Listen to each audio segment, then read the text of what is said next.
हो रहा था। सभी ने भगवान कृष्ण को भागवत जी में प्रणाम किया है कि कृष्णाय वासुदेवाय हरये परमात्मने प्रणतक्लेशनाशाय गोविंदाय नमो।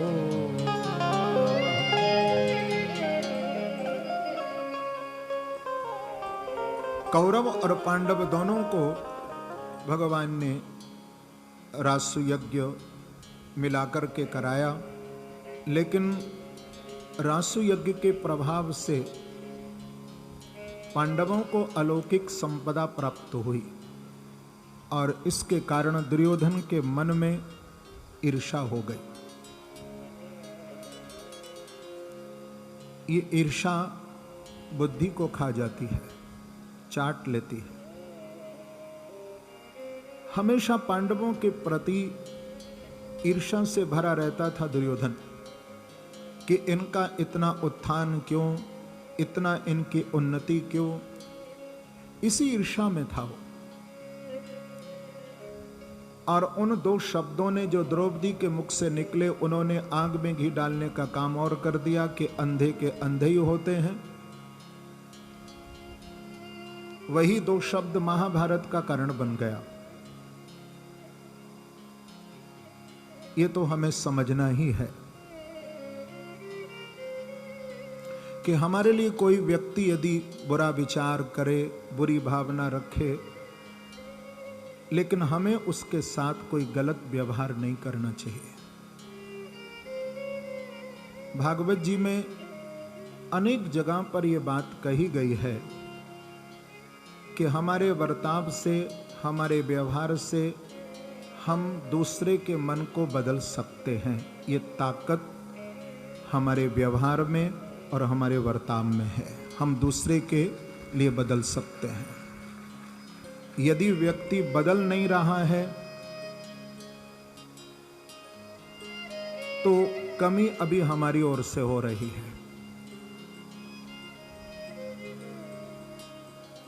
हमारे विचार से, हमारे बर्ताव से, हमारे व्यवहार से दूसरे में परिवर्तन हो जाए।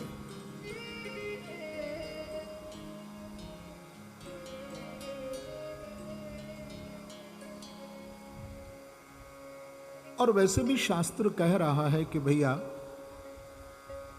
वाणी की हम दरिद्रता क्यों करें,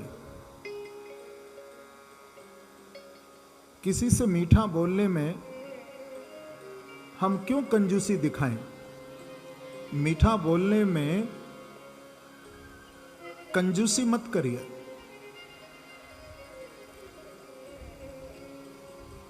ये दो शब्द महाभारत का कारण बन गया था।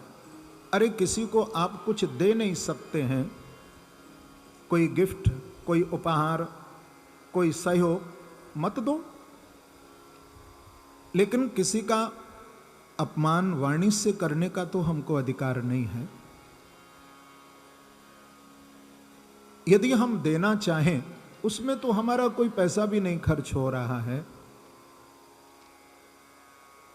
यदि किसी आगंतुक व्यक्ति से या किसी मिलने वाले व्यक्ति से हम दो शब्द यदि मीठा बोल दें और उसका मन यदि आपकी वाणी को सुनकर के प्रफुल्लित हो जाए, तो उसके हृदय की, आत्मा की जो आवाज निकलेगी वो आपको दुआ के रूप में ही आपको आशीर्वाद ही देगी।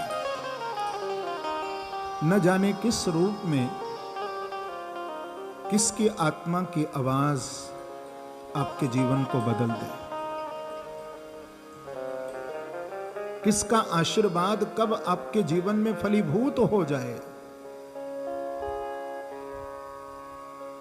पहले बुजुर्ग लोग कहते थे, सुना करते थे कि भाई किसी के लिए बुरा मत बोलो, क्योंकि 24 घंटे में हमारी वाणी पर एक ऐसा आवेश आता है, सरस्वती का ऐसा प्रभाव होता है कि वाणी सत्य हो जाती है। इसलिए किसी के लिए बुरा मत कहो।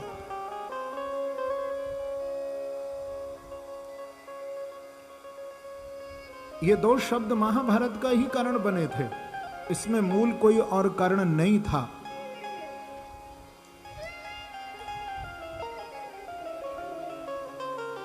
कौरव और पांडव दोनों के बीच में ये महाभारत हुआ, और महाभारत कराकर के भगवान ने फिर पुनः धर्म की स्थापना की, क्योंकि भगवान कहते हैं कि यदा यदा हि धर्मस्य ग्लानिर्भवति भारत अभ्युत्थानमधर्मस्य तदात्मानं सृजाम्यहम् परित्राणाय साधूनां विनाशाय च दुष्कृतां धर्म संस्थापनार्थाय संभवामि युगे